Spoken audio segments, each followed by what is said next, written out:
విజయవాడకి ఇప్పుడు అతిపెద్ద కష్టం 3 వర్గాలు అల్లాడుతున్నారు.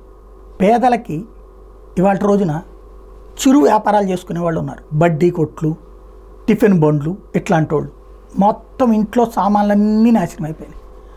పొయ్యి దగ్గర నుంచి అన్నీ నాశనం అయిపోయినాయి. వాళ్ళ జీవితాలు ఏంటి, వాళ్ళ బ్రతుకులు ఏంటి, ఇది ఒక పెద్ద సమస్య. అదే సందర్భంలో మిగతా పరిస్థితి ఏంటి, మధ్యతరగతి ఇంట్లో ఉన్న సామాగ్రి మొత్తం పోయింది. కట్టు బట్టలతో నడి రోడ్డు మీద నిలబెట్టారు. వాళ్ళ పరిస్థితి ఏంటి?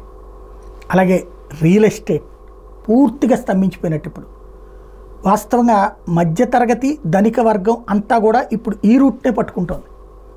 ఇప్పుడు రామవరపాడు రింగు ఆ రూట్లోనేమో విల్లాలు, లగ్జరీ అపార్ట్మెంట్లన్నీ అక్కడ వస్తున్నాయి.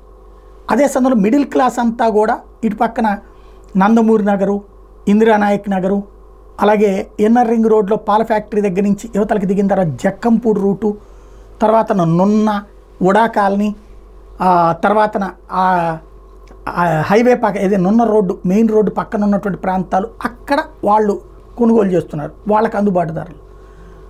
ఓవరాల్గా రియల్ ఎస్టేట్ బిజినెస్ అంతా ఒక్కసారి స్తంభించిపోయినట్టు. ఎందుకంటే మునిగిపోతున్న ప్లేస్లో కొనుక్కోవాలని ఎవడు అనుకుంటాడు? ఇది ఒక పెద్ద క్రైసిస్. రియల్ ఎస్టేట్ మీద డిపెండ్ అయినటువంటిది. హౌసింగ్ ఆ ఏరియాలో బోల్డ్ అంత జరుగుతోంది. అదంతటికీ సంక్షోభం వచ్చినట్టు. అదే సందర్భంలో ఇప్పుడు ఈ కష్టం నుంచి బయటపడటం ఎట్లాగా? ఎందుకంటే జీవితకాలం సంపాదించుకున్నవి ఇవాళ రోజున కోల్పోయినటువంటి పరిస్థితి. కట్టుబట్టలతో నడి రోడ్డు మీద నిలబడి ఫిక్స్డ్ హౌసెస్ ఉన్నటువంటి చోట్లను కడుక్కుంటాం, నడుస్తాం.